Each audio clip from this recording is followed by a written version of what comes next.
It seems to me that it is impossible to hide treason under any conditions and circumstances. Sooner or later, the truth will come out. I was not paranoid and did not try to incriminate my wife in something. But when the wife says at the moment of the conversation that she wants to spend the evening with her colleagues, most of whom are men, that's what starts to worry. I found myself seated in the hospital waiting room, grappling with the decision of whether to stay or depart. A part of me yearned to escape, to vanish into the distance, leaving the deceitful woman to ponder my whereabouts. Yet, I knew I had to confront her for the final time. Allow me to provide some context. My name is Mike Gregory, employed as a CPA at the accounting firm of Thomas and McMaster. I've been married to Jenny for just shy of 5 years, but that was about to change. Following my high school graduation, I enlisted in the Marine Corps and served as a disbursing clerk, ensuring our Marines received their pay. While not a glamorous or thrilling role, I relished working with numbers. Liars can manipulate, but numbers don't deceive, and I appreciated that aspect of my job. Upon completing my Marine Corps service, I joined the reserves and pursued a bachelor's degree in accounting. Having initiated my education during my military service, it took me only 3 years to obtain my degree and fulfill the state requirements for a CPA license. I crossed paths with Jenny during my senior year of college. She aspired to become a paralegal with dreams of eventually becoming a lawyer. We met, dated, and married in September following our college graduation. I commenced my career at Thomas and McMaster while she joined the law firm of Johnson and Associates, specializing in family law. The initial 4 years were fantastic, or at least, that's what I believed. Jenny was aware of my monthly reserve drill commitments and the 2 weeks per year I spent away, and she seemed fine with it. Luckily, I never had to go overseas after joining the reserves, but the possibility was always there. During this period, our life together was amazing. We were deeply in love, engaging in passionate intimacy multiple times a week. We had a comfortable rented apartment and were contemplating the idea of purchasing a house and starting a family. However, things took a turn for the worse after our 4th wedding anniversary. Jenny started going out on Fridays after work, supposedly with her female friends to unwind. I didn't pay much attention to it initially and didn't complain, as I also occasionally went golfing with coworkers. Initially, she would return home by 7:30 or 8 p.m., and we would spend the rest of the evening together. But over time, she started coming home later and later. On one occasion, she didn't arrive until 7 a.m. the next day, claiming she spent the night at a friend's house to avoid driving home drunk. We confirmed her story by calling the friend, and we even went to the bar to retrieve her car. While the friend could have been covering for her, I had no concrete evidence. I was upset and told Jenny that if it happened again, she should call me and I would pick her up. Her response was dismissive, saying, "Yeah, whatever," with a casual wave of her hand. Then came the year-end holiday party at her workplace. I used to refer to it as Christmas, but her company opted for political correctness, renaming it a holiday party. Fine. Initially, Jenny attempted to dissuade me from attending, setting off warning signals. "I know you're not fond of being around my colleagues, so why not just stay home this year?" she suggested. "After all, you don't really want to be surrounded by a bunch of serious lawyers." "Maybe I just want to spend the evening with you," I replied. She sighed and shrugged. "Well, okay, if you insist," she said. "But I plan to socialize with my coworkers, and I can't have you clinging to me all night." "What? What do you mean by spending time with your colleagues?" I inquired. "Don't you see them every day at work and during your evenings out?" "Well, I might get asked to dance with some of them," she explained. "Okay," I said. "Is there space on your dance card for your husband?" She rolled her eyes and sighed again. "I suppose I can fit you in somewhere," she said. "Don't go out of your way," I remarked. We attended the party, and I scarcely saw her the entire evening. She introduced me to a few coworkers as her pencil-pushing ball and chain and hurried off to dance with various men. Her colleagues looked at me with pity, and hardly anyone spoke to me.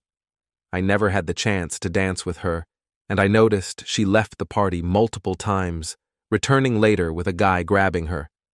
If I didn't know any better, I could have sworn she had intimate relations with one or more of them.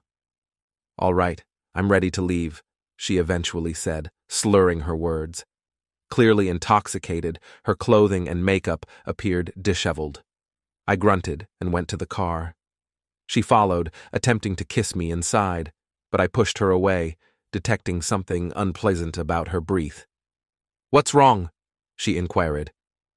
"Your breath smells," I remarked. "What have you been drinking?" She giggled. "Curious, aren't you?" She teased. "I couldn't help but notice that you didn't bother to dance with your husband but spent the entire night with everyone else," I pointed out. "Yeah, so what?" she replied, getting annoyed. "I also observed that you were frequently absent," I mentioned. "Where did you go?" She laughed. "That's none of your business," she retorted. The rest of the journey home passed in silence. Naturally, there was no intimacy for us that night. Jenny tried to make amends for her behavior during the remainder of the holiday, but I sensed a shift in our relationship. After the holiday season, Jenny reverted to her unpleasant demeanor. Our sexual frequency declined from several times a week to maybe once a week. Her outings with the girls increased, and her attitude towards me worsened. A couple of weeks after the holiday party, I spoke with George Wilson, the accountant overseeing the annual review of Johnson and Associates. I discovered that everyone in the firm had received a substantial bonus and a significant salary increase. Jenny had received a 30% salary boost and a $10,000 bonus. However, none of that money appeared in our account. I wondered about her intentions. Instead of confronting her directly, I decided against it. Given her attitude, I suspected she would lie and turn my inquiry into an argument. So I approached George to look into the matter. He assured me he would, and requested a couple of days. 2 days later, things took a turn for the worse. George visited my office and shared some of his findings. According to the records from their firm, Jenny had her salary increase automatically deposited into an account at another bank. It became apparent that she was planning to leave me.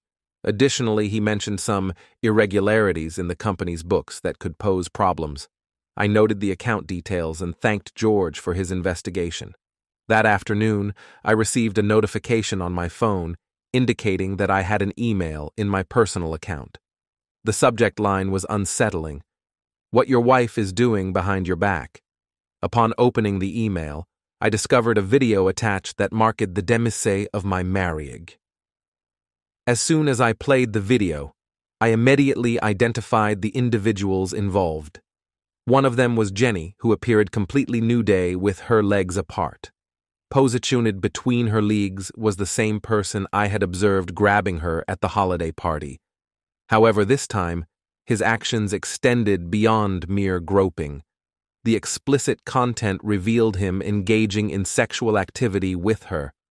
Witnessing my wife involved with another man was distressing enough, and far from being exciting, it only fueled a profound rage within me. Amid their explicit actions, hurtful words further intensified my emotional turmoil. "Oh yes, baby, fill me with your cum," she exclaimed. "Is this better than your ineffectual husband?" he taunted. "Way better," she replied. "He can't even perform." "Maybe I should impregnate you," he suggested, to which she responded with laughter. "Do it," she urged. "I'll make my clueless husband believe it's his. He won't suspect a thing." As the conversation continued, discussing her involvement with others at the company, the man concluded with a final grunt. Afterward, he withdrew, and a stream of semen escaped from her. To add insult to injury, she reached down, smeared the sperm on her wedding ring, and laughed. Unable to bear watching any further, I halted the video. Examining the email to identify the sender, I hoped against hope that it was merely a tasteless prank. In my reply, I questioned, "Who are you and when did this happen?" Within a few minutes, a response arrived. "I'm Tracy Williams, the wife of the person in the video, and I know your wife. This occurred yesterday. Would you like to meet? If so, call me at XXXXXX. Naturally, I was eager to meet. A myriad of questions flooded my mind, starting with the duration of this affair. The video shed light on many aspects of the unsettling events between us in recent months. I noted down her number and dialed. "Hello?" a woman's voice greeted. "Is this Mr. Gregory?" "Yes," I replied. "Call me Mike. Is this Tracy?" "It is," she confirmed. "I assume you've seen the video." "Some of it," I admitted. "I want to meet and understand what's happening." "Okay," she agreed. "Meet me at the Starbucks around the corner from your office. 20 minutes. "I'll be there," I assured her before ending the call. Closing my workstation, I informed my secretary of my temporary absence. It took me 10 minutes to reach the Starbucks, where I ordered coffee and waited. Shortly after, an attractive woman entered the shop. After exchanging greetings, we sat down, and I offered to buy her a cup of coffee. She handed me a manila envelope from her sizable handbag. "Everything you need to know is right here," she said. Peering inside, I discovered photographs, a private investigator's report, and a flash drive. The flash drive contains videos, more photos, and a digital copy of the report. "I apologize for you learning about their affair this way." "How long has this been happening?" I inquired, feeling my heart shatter. "At least 4 months, as far as I know," she disclosed. "Possibly longer. She's been involved with others at her workplace, too. That's in the report." "Just out of curiosity, why are you sharing all this with me?" I questioned. "Because I plan to name your wife in my divorce, and that impacts you," she explained. "Besides, I thought you should know in case you haven't figured it out. I've suspected something for a while, but lacked concrete proof," I admitted. "So, what's your plan moving forward?" "I've informed John previously that if I ever caught him cheating, I would file for divorce," she disclosed. "Similar to you, I had suspicions for a while, but lacked concrete evidence. Although I caught him once before and threatened divorce, he cautioned me that his firm would ruin me if I proceeded. You're familiar with their notorious reputation, right?" "I've heard Jenny mention how their firm often devastates spouses they oppose," I remarked. I was genuinely surprised by some of the things Jenny had shared about their firm, and even more astonished that, thus far, they had escaped consequences for their actions. "Winning is their mantra," she stated, "by any means necessary." "So, you're going through with it this time?" I inquired. She nodded. "Yes, now that I have indisputable proof of his infidelity," she confirmed. I nodded in response. "What do you need from me?" I asked. "Nothing," she replied. "I just wanted to do what's right." "Not even a hint of revenge?" I questioned. "Nope," she answered. "No offense, you seem like a great guy, but until this is resolved, I won't jeopardize it." I nodded, understanding her perspective. "No offense taken," I assured her. "I completely understand. In fact," she added, "I believe we shouldn't see or communicate with each other until it's all over." I gained newfound respect for her. "That makes sense," I agreed. "Thank you for sharing this information." She stood up to leave. "You're welcome, Mike. Again, I apologize," she said. Handing me a business card from her purse, she continued, "This is my attorney's name and number. She's a real shark and expects to hear from you." I thanked her and pondered the contents of the flash drive. Taking the afternoon off, I called the office and then went home. Upon arriving home, I accessed my personal computer and inserted the flash drive. It contained several videos, all depicting Jenny engaging in explicit acts with various men, including John Williams. Some videos even showed Jenny with John and at least one other man. A particular scene in a video left me feeling nauseated. The camera captured Jenny entering the bathroom without bothering to close the door for privacy, a departure from her usual behavior. As I observed, she removed her rings and urinated on them while seated on the toilet. In the background, I could hear John laughing uproariously. "Damn, you're quite a nasty person," he remarked. I hope you clean those things before putting them back on." Jenny laughed in response. "Yeah, I will," she replied, placing the soiled rings on the sink. "Besides, I only wear them when that loser is around." "Why not just divorce him if you have such a low opinion of him?" John questioned. She casually shrugged. "I still kinda like him. Plus, it's more enjoyable to do these things behind his back," she explained. "Maybe one day I'll invite you and the guys over, and we can make him watch us. Perhaps set him up like we do with some other guys we compete against and completely ruin him." "So, you want to turn him into a willing cuckold?" John asked. She grinned. "He won't like it initially," she admitted. "He'll probably resist for a while, but once he realizes the extent of the damage we can inflict on him and his reputation, he'll give in. Want to help me?" "If it means I get to be with you whenever I want, hell yeah," John eagerly agreed. She giggled like a mischievous child. "Good," she said. "I just know he's going to love taking your cum from my pussy." I couldn't believe that this was the woman I had fallen in love with. Unbeknownst to her, she had just declared war, and I vowed to give her a battle she wouldn't believe. After reading the private investigator's report, it revealed that Jenny and her lovers frequently met at the downtown Marriott Hotel at least once a week, spending a full weekend together every month.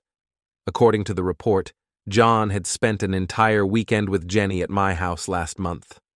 Looking at the schedule, I realized those were the weekends I was on my reserve drill. Checking my watch, I noticed there was still some time before she would arrive home. I retrieved the card Tracy had given me and dialed the number. "Law offices of Sally Hawkins," the receptionist greeted. I introduced myself and scheduled an appointment with Sally for the following morning. Following that, I accessed our joint bank account and navigated through the routine steps involved in preparing for a divorce. This included paying off and canceling our shared credit cards and subsequently opening a separate account solely in my name, transferring half of our funds into it. Heading to my secure gun safe, I retrieved my .45 caliber M1911A1 pistol, which was still holstered. I loaded a magazine and attached it to my belt. Adhering to our state's regulations, I ensured my pistol permit was up to date. Although I possessed a concealed carry permit, I rarely utilized it. However, after overhearing Jenny and her disrespectful lover, I wasn't willing to take any unnecessary risks. In what was once our bedroom, I collected a suitcase and an overnight bag.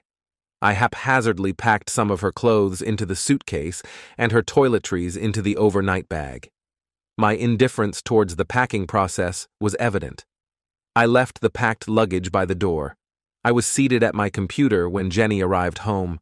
I activated the camera on my phone, which I always kept in my shirt pocket. The phone was tall enough for the camera lens to peek out over my shirt pocket. She appeared surprised to find me home before her. "Mike, why are you home so early?" she inquired, entering the bedroom that served as my office. "I had some things to take care of," I replied casually. Then she noticed the pistol on my hip. "Why are you wearing that?" she questioned. "Self-protection," I explained. "By the way, I have something to show you." "Oh," she responded. "What?" "Come in, you'll find this very interesting," I said. She entered and stood beside me, looking at the computer. I pulled up one of the video files and played it for her. Her eyes widened as she watched herself engaged with two men. "Well," she remarked, "I suppose you've caught me." "I guess so," I said. I was somewhat taken aback by her reaction. I had hoped for at least an apology or a hint of remorse, but there was none. If anything, she seemed more arrogant and condescending than usual. "Now that you know, there's no need for me to sneak around anymore," she declared. "So I'll be bringing John by the house from time to time, and yes, he'll be spending the night, in my bed, and yes, you'll watch, and if you're a good boy, I might let you suck his cum from my pussy. Too bad, really. I had hoped we could have kept this from you a bit longer, but I see no need to wait." "You're completely delusional," I exclaimed. It was the first time I had ever spoken to her with such intensity, and understandably, She was taken aback. In fact, collect your belongings and leave right now. What, are you planning to file for divorce? She inquired. Because if you do, it will be the biggest mistake of your life. Really? I responded. Why? Are you and your associates going to fabricate accusations against me just like you've done to others? You have no idea what we're capable of, she warned. By the time we're done with you, you might end up in jail, labeled as a wife beater and child molester. Your reserve's career will be ruined. We might even manipulate videos to make it seem like you're involved in creating child pornography. You'd be astonished at what we can achieve with video editing software. There it was. Go ahead, give it a shot.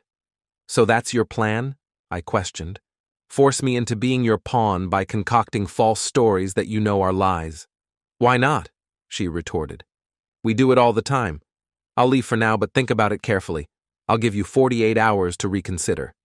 Either comply or face public humiliation. Wait, I interjected, reaching for her hand. What? She demanded. I swiftly removed her rings and seized her keys from her purse. What are you doing? She asked as I extracted the house key, tossing her purse back to her. Get out, I commanded. I've already packed some of your things. Now leave. She glanced at the luggage by the door and then back at me. Come on, Mike, don't do this, she pleaded. Out, I insisted. She picked up the luggage and departed. I stopped the video on my phone, reviewing it to ensure I captured the entire confrontation. I had. Good. Tomorrow, I would ensure Sally saw this. I emailed the video to myself for safekeeping on my PC. Subsequently, it was sent to her parents, her sister, and my parents. I wanted them all to witness the person Jenny had become, and I refused to let her paint me as the villain in this situation. The remainder of the evening was spent consuming beer and watching television. Following a somewhat restless night, I contacted my workplace, requesting a couple of days off. I candidly explained the situation to my understanding boss, who empathized with me. Just take care of things and return as soon as possible, he advised. Thank you, boss, I responded, before concluding the call. After a refreshing shower, I got dressed and headed to meet Sally, ensuring I had all the necessary items. Sally's straightforward demeanor left an impression on me. After examining everything I provided, she expressed disbelief. Mike, this is incredible, she remarked. I've heard rumors about Johnson and Associates for years, but I never had any concrete evidence. If what she's saying is true, we could be looking at serious criminal charges. So, can we take action with this? I inquired. I'll initiate the divorce proceedings on grounds of adultery, aiming for a 70-30 split with no support. We'll give her the standard 30 days to respond and demand a complete financial report. Meanwhile, I'll explore obtaining a subpoena for her banking records. If she tries to conceal the account, we may consider perjury charges, she explained. Based on the video statement, I'll also pursue a restraining order covering you, your residence, and your workplace, she added. As for the rest, I'll contact the state bar and the local DA. This seems like extortion to me, and we'll see what unfolds from that. Meanwhile, you keep a low profile. Avoid confronting her or communicating with her and her associates. Stay away from her. Understand? I nodded in agreement.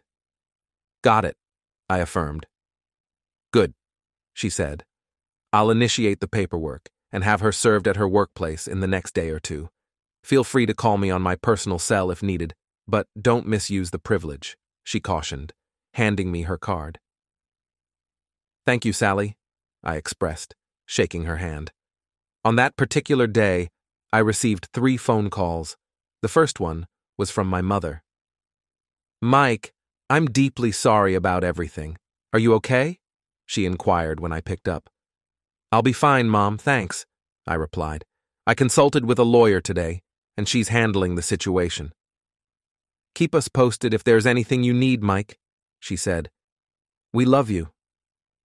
I love you too, Mom, I expressed, The next call came from Jenny's parents, who seemed to struggle with basic English. "Mike, what is happening? What have you done?" her father questioned. "What have I done?" I asked, astonished. "Besides loving Jenny wholeheartedly? Nothing. Did you hear what she said?" "Yeah, I heard it," her father acknowledged. "But I can't believe she'd take such a drastic step without any reason. Can't you two work things out?" "No, Dad, we can't," I explained. "I've already consulted with a lawyer and I'm filing for divorce." "I'm sorry, son," he conceded. "This just doesn't add up to me." I couldn't agree more. Jenny's actions were inexplicable. "Just please, don't hurt my little girl." "I won't," I assured him before ending the call. Jenny's sister also called, and she was furious. "What's happening, Mike?" she demanded. "What did you do?" "I didn't do a thing," I asserted. "It's your sister who's acting irrationally, not me." "I can't believe it," she exclaimed. "My sister would never do something like this." "Believe what you want. I don't care," I responded. "I'm just informing you about why I'm seeking a divorce. Discuss it with her if you'd like."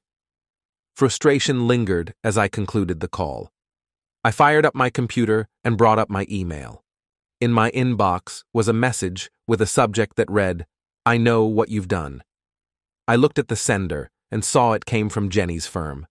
The email looked like one of those fake messages that end up in the spam folder. "I know what you've been doing and have videos of you masturbating to pictures and video of little girls," the email said. "You have 24 hours to stop any divorce action, and the files we have will be deleted when you send us a cashier's check for 100,000 €. If you fail to do this, we will send the files to the authorities, your family, your superiors in the Marine Corps Reserve, and to your place of work. If you agree to this, reply with the word agree, and we will postpone any further action." The email had no signature. I looked at the header, but didn't see anything that provided any clues. Then again, that wasn't my specialty. I called Bill Frederick, the IT security guy at my company, and spoke with him. "Bill, I've got a favor I need to ask of you," I said. "Sure, Mike," he said. "What's up?" "Well, it's pretty private," I told him. "Can you keep this quiet?" "For you, absolutely," he said. "Okay, I just got an email that looks like it came from my wife's law firm, but I can't confirm it," I said. "Can you take a look at this and let me know what you think?" "Sure," he said. "Send it to me, and I'll take a look. I'll know in just a few minutes." "Thanks," I said. The call ended. I sent the email to Bill and waited for what seemed like forever. He called back about 30 minutes later. "What did you find?" I asked. "Well," he said, "it definitely came from Johnson & Associates network. They didn't even bother to mask it or run it through any proxies. Talk about arrogant." "You can verify that?" I asked. "Absolutely," he said. "I can even tell you who wrote the thing." "Would you testify to that in court?" I asked. "Sure, if it comes down to that," he said. "Thanks. I owe you big time," I said. "I'll let my attorney know. She may want to talk to you." "No problem," he said. "Give her my number." We ended the call, and I immediately called Sally. She answered on the second ring. "Sally Hawkins," she mentioned. "Sally, this is Mike Gregory. I just received an email that appears to be a form of blackmail," I informed her. "I had our IT security expert analyze it, and he confirms that it originated from Johnson & Associates network." "Really?" she inquired. "All right, I'm currently working on your petition and obtaining the restraining order. Forward that email to me, along with the contact information for your IT expert. We'll handle this. Don't respond or take any action." "Okay," I responded. "Thanks." After ending the call, I sent Sally the requested information and then opened a beer, contemplating what might unfold next. Later that evening, around 9:30, I received a call from Tracy. "Mike, are you watching the news?" she questioned. "No," I replied. "Why?" "Switch to Channel 7, right now," she urged. Channel 7 was a local news channel that I didn't usually watch, but I changed the channel as instructed.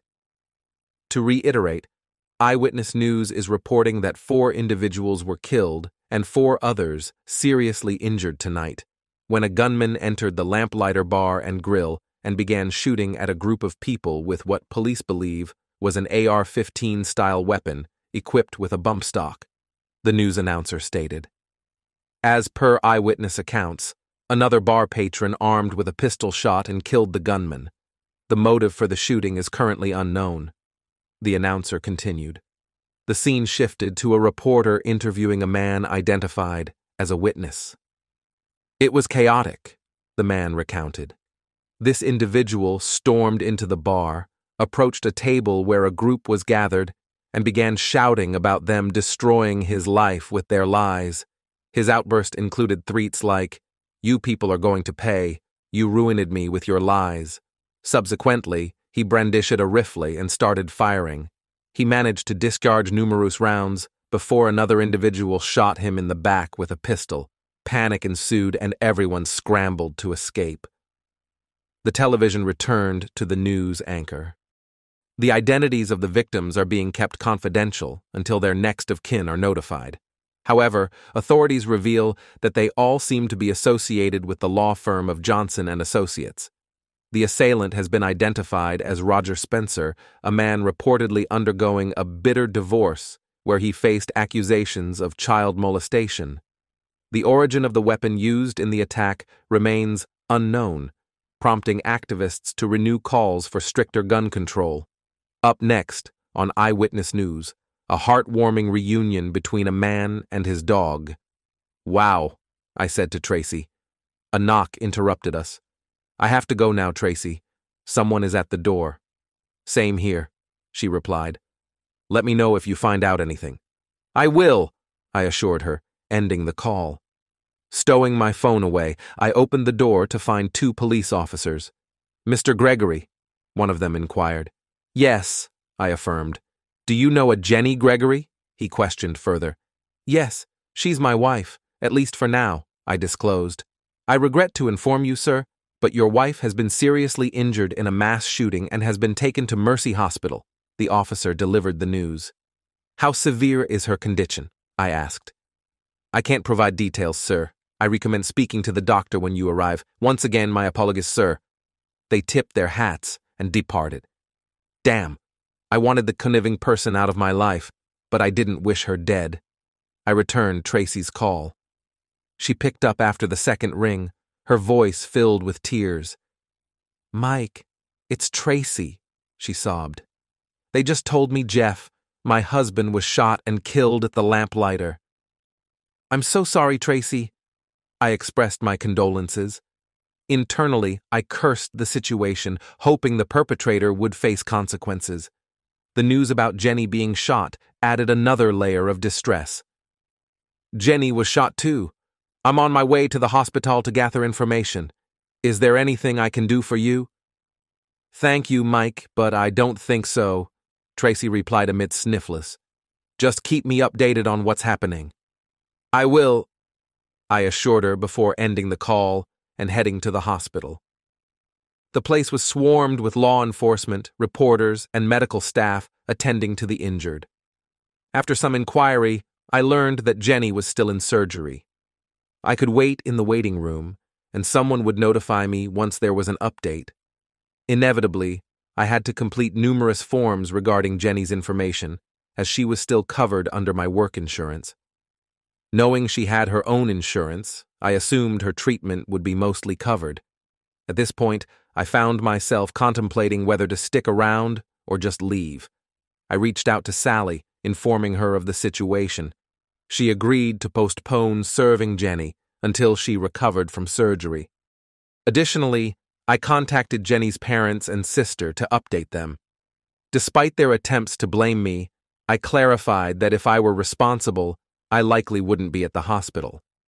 They joined me in the waiting room, eyeing me as if I were a piece of trash on the ground.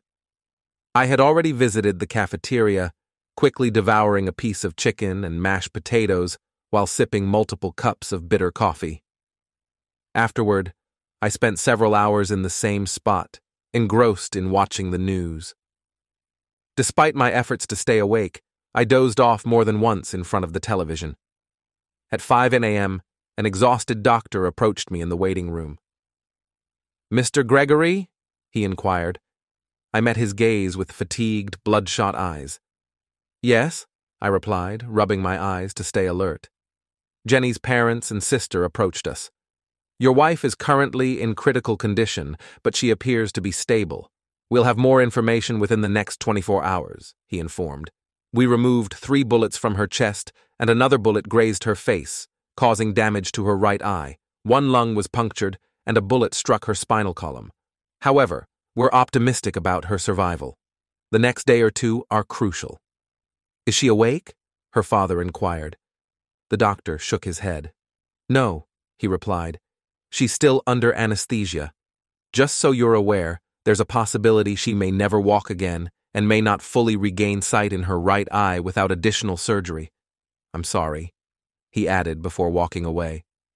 Jenny's father turned to me. "So, are you still planning to divorce her?" he asked. I pondered for a moment before responding. Despite a part of me considering forgiveness, the pain of her actions lingered. "Yes," I affirmed. They all stared at me in disbelief. "But I'll wait until she's in stable condition." "How can you be so heartless?" her mother questioned. "How could she be so heartless?" I retorted. "Where will she stay? What will she do?" Jenny's mother pressed. "If my assumption is correct, that won't be much of an issue," I hinted. "What do you mean?" her father inquired. Not wanting to reveal too much, I replied cautiously, "We'll see. I'm heading home, but I'll be back." Leaving them standing there, I returned home, took a shower, and collapsed into bed. The following day, news about the shooting had disseminated nationwide. Numerous men came forward, asserting that they, too, had fallen victim to extortion attempts by the law firm for crimes they had never committed. The narratives were remarkably similar, with each individual receiving threats to expose fabricated heinous acts unless they paid substantial sums of money. Consequently, many lives were irreparably damaged. State authorities intervened, apprehending several lawyers from the firm and compelling the company to halt its operations. A sizable class action lawsuit was initiated against the firm and its partners, seeking millions in damages beyond what the criminal courts mandated. 3 days post-shooting, I received information from the hospital that Jenny had regained consciousness and was asking for me. I notified Sally, who informed me that a couple of men, including the process server, would meet me there. Jenny's parents informed me that one of them had been taking shifts sitting with her since her surgery. In the hallway outside Jenny's room, I met the process server and another man introduced as Detective Fulcher. We entered Jenny's room, where she was seated in bed, with her mother in a chair nearby. Jenny gazed at us with questions in her eyes. "Jenny Gregory?" the process server inquired. She nodded, and he confirmed her identity before handing her a manila folder. "You've been served," he declared, exiting the room.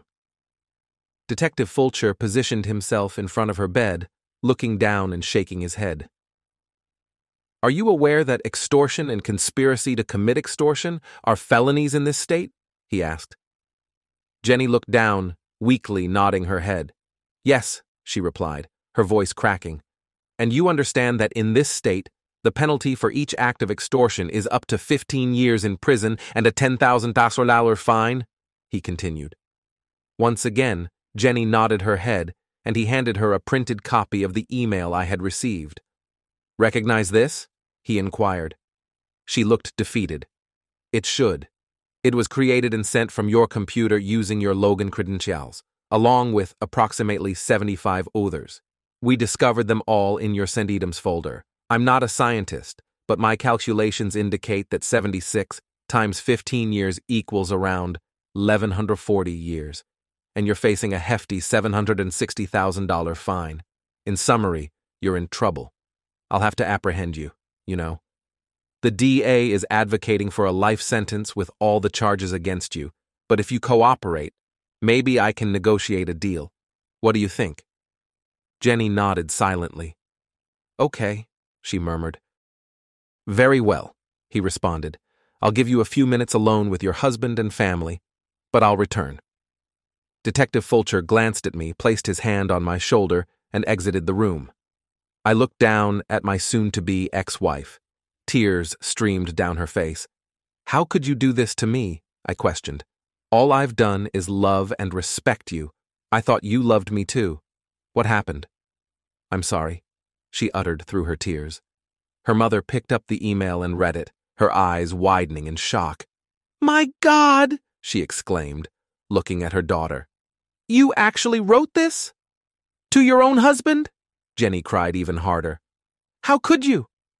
I turned to her mother. How do you think Johnson and Associates became so successful? I rhetorically asked her. They did this to a bunch of guys seeking a quick buck. That's why that guy went and shot them all. And I have her on video admitting they did this regularly. No wonder you want to divorce her, she said, looking at me. I don't blame you one bit. That, along with her adultery, I stated. There's no way I want her back, ever. I looked back at Jenny. You never answered my question. She gazed at me, defeated. I got caught up in the excitement and the power, I guess, she explained. As for the letters, well, I was just following what the lawyers wanted. I hated doing it, and I wasn't the only one. All the paralegals did it too. Please believe me. I shook my head. I can't accept the excuse of I was only following orders. It just doesn't hold water, I expressed. The sarcastic remarks, the lack of respect, the cheating. It wasn't an obligation. It was your enjoyment. I witnessed the satisfaction on your face when you admitted to doing it regularly. The pleasure you took in belittling me while being involved with that person. Oh, by the way, he's no longer in the picture. Your actions were a serious mistake, one that nearly cost you your life and certainly cost you your marriage. I hope it was worth the consequences. Can you find it in yourself to forgive me? She inquired. I shook my head. No, I replied. Never. I'm just grateful we didn't have any children. And when you complete that financial statement, don't overlook your secret account, the one you hid money in from me. I wouldn't want perjury to be added to your list of offenses. She stared at me, wide-eyed. You're aware of that? She questioned. I nodded. Of course, I confirmed. Who do you think handled the year-end books and audit for your firm? Your problems are just the tip of the iceberg compared to what we discovered over the past year. Trust me, the federal authorities will have a field day with your senior partners. I glanced at Jenny one final time. Goodbye, Jenny, I uttered. I loved you once. With that, I exited as Detective Fulcher entered with 2 uniformed officers, handcuffing Jenny to the bed as her mother looked on in tears. Johnson and Associates faced a barrage of charges from state and federal agencies and a class-action lawsuit for defamation and other civil torts. This lawsuit involved over 700 men, some of whom had wrongly faced incarceration and labeled as sex offenders due to false charges from the firm. The court eventually mandated the firm and its senior partners to pay over $2.5 billion in fines, fees, and restitution. The majority of this amount went to attorneys and tax obligations. All attorneys associated with the firm were disbarred, their licenses permanently suspended. There was ongoing debate about reviewing divorces handled by the firm. Some argued for a comprehensive review, considering the scandal's circumstances, while others suggested focusing only on cases related to the men named in the class action. Ultimately, no reviews took place and no changes occurred. Surviving partners received life sentences for their actions. Senior partner Max Johnson took his own life before the trial's conclusion. Jenny, who turned state's evidence, accepted a plea deal. She received a 20-year prison sentence with parole eligibility in 10 years. Upon release, she faced significant physical and emotional challenges, living with her parents and relying on welfare. Despite her hardships, she started a blog warning about the dangers of infidelity. The impact of Jenny's betrayal deeply affected the narrator, leading to a period of social withdrawal and trust issues with women. After 3 years, the narrator met Carol, a former Marine and disbursing clerk, 2 years younger and recently widowed. Carol's previous husband had died suddenly of a heart attack. We went out several times before I felt at ease enough to discuss my past marriage with her. Carol attentively listened as I shared my experiences. After I finished, she nodded understandingly. "That sheds light on things," she remarked. "I know it must have been difficult for you to open up about it, but I appreciate your honesty. Not all women are like Jenny. I share your belief in the Marine Corps motto, Semper Fidelis. If you give me a chance, I'll prove it." And she did, on multiple occasions and in various ways. Even after all these years, she continues to do so. I eventually retired from the reserves as a master sergeant and began receiving my retirement benefits at 55. Carol and I have plans to travel across the country during our retirement, using the new RV we purchased with some of the money from the class action against the firm. Carol jokingly mentions that she intends to keep things exciting in our relationship. I trust her, and I'm content with that.